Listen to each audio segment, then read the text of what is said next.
ये हमारा एक बृहत परिवार है। हमें आगे बढ़ना है, यह बात तो ठीक है, मगर इस समाज को, संसार को हमें भूलना नहीं है। सब कोई मिल के लाखों करोड़ों सब कोई ये जो दुनिया में जीवित तथा अजीवित, जंगम तथा स्थावर वस्तुएं हैं, सब हमारे बृहत परिवार के शरीक हैं। सबको साथ लेकर हमें चलना है।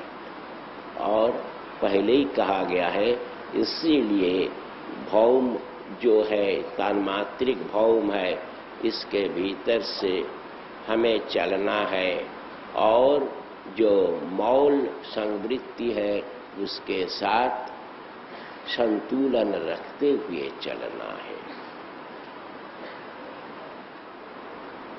तो यह जो साधना है, तो साधना में मनुष्य को ऐश्वर्य मिलते हैं, मगर मनुष्य ऐश्वर्य के लिए, विभूति के लिए, अलौकिक शक्ति के लिए साधना नहीं करेंगे। साधना का लक्ष्य है, ध्येय है परम पुरुष। और चीज क्या है? राह की धूल है। अलौकिक शक्ति क्या है? रास्ते पर चल रहे वो धूल लग गया पैर पर, तो अलौकिक शक्ति उस तरह का धूल है। समझे ना? परम पुरुष के प्रति जो मोहब्बत आ गई वही सबसे कीमती चीज है, और सब धरती का धूल है। इसलिए उसकी ओर तुम्हें दौड़ना नहीं है। हाँ, चलते वक्त कई शक्तियां आ जाती हैं, और ये जो पहले कहा गया है कि संवृत्ति के साथ संतुलन रखते हुए आगे बढ़ना है परम पुरुष की ओर। उसी से अनिमा, लघिमा, महिमा वगैरह अलौकिक शक्तियां आती हैं। एक तो मन को शुद्र बनाकर हर चीज के भीतर, हर चीज की तरंगों के साथ अपने को नचाना, अपने को चलाना जहाँ संभव होता है। अपने को बिंदु नहीं बनाने से हर चीज के छंद के साथ नचना नामुमकिन है।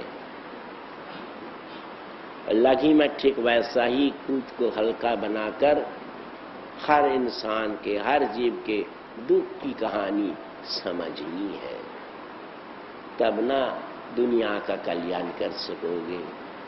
मनुष्य के मन में जो जमा हुआ दुख है, जो आंसू है, उसे समझना है, तब ना तुम दुख को हटा सकोगे। समझने के लिए ये शक्ति आ जाती है, जिसे लघिमा कहते हैं। और महिमा है खुद को बृहत बना लेना, इतना बड़ा कि समूचा विश्व ब्रह्मांड तुम्हारे मन के अंदर आ जाए। तब ना तुम हर चीज को, हर सत्ता को अपना मान लोगे। उसके ऊपर उठने के लिए भक्ति जरूरी है। बिना भक्ति के आखिर तक जीवों की तरक्की नहीं हो सकती है। और सबसे बड़ी बात यह जो सर्वज्ञत्व है, ये सर्वज्ञत्व के लिए भक्ति की आवश्यकता तो है ही, किंतु परम पुरुष को जानना जो मानव जीवन के लिए सार है, सबसे बड़ा व्रत है, उसके लिए वो पॉजिटिव माइक्रोबाइटा से थोड़ी सी मदद मिल सकती है, और अधिक मदद मिलती है अपनी भक्ति से। और भक्ति रहने से, उस भक्ति के जरिए से परम पुरुष को तुम अपने पास बुला सकते हो। तुम्हारी भक्ति के जरिए से होता है क्या? भक्ति की अधिकता रहने से परम पुरुष को तुम्हारे पास आना पड़ेगा। उनके लिए तुम्हारे पास आना उनके लिए फर्ज बन जाता है। इसलिए और कुछ हो चाहे ना हो, अगर भक्ति रह गई तो उनमें सब कुछ रह गया है। तो ये इसी के द्वारा मनुष्य परम पुरुष को पाते हैं, और परम पुरुष से एकीभूत हो सकते हैं, जो मानव जीवन के लिए चरम तथा परम तत्व है। तो साधना से इसी तरह से आगे बढ़ना है ना। तो साधना की शुरुआत में ये जो कर्तृ अहम, मैं करता हूँ, मैं खाता हूँ, मैं जाता हूँ, ये जो मैं साधना शुरू कर देता है, जब तक ये साधना स्थूल भूमि में तथा स्थूल मानसिक भूमि में चलती है, तब तक यही कर्तृमय करता है साधना। उसके बाद जब साधना स्थूल मानसिक तथा आध्यात्मिक स्तर पर पहुंच जाती है, तब ये साधना करता है ज्ञमय, जानने वाला मैं। मगर साधना के जो चरम स्तर है, आध्यात्मिक भूमि है, वहां पॉजिटिव माइक्रोबाइटा भी कुछ नहीं कर सकता है और कोई भी कुछ नहीं कर सकता है, बुद्धि ज्ञान भी कुछ नहीं कर सकता है, सब कोई फेल कर जाता है। उस हालत में परम पुरुष की कृपा ही मनुष्य के लिए सबसे बड़ा सहारा है।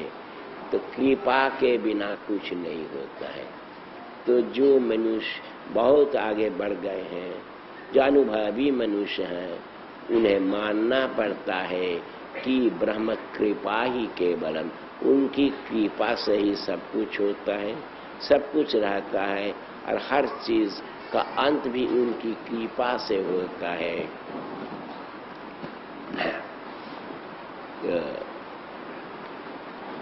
ये जो यतो वा ईमानि भूतानि जायन्ते येन जातानि जीवन्ति यत् प्रयन्ताभिशं विशन्ति, उन्हीं की कृपा से इस दुनिया की पैदाइश हुई, उन्हीं की कृपा से दुनिया जीवित है, और उन्हीं की कृपा से ही सब कुछ अंत तक उन्हीं में मिल जाएगा।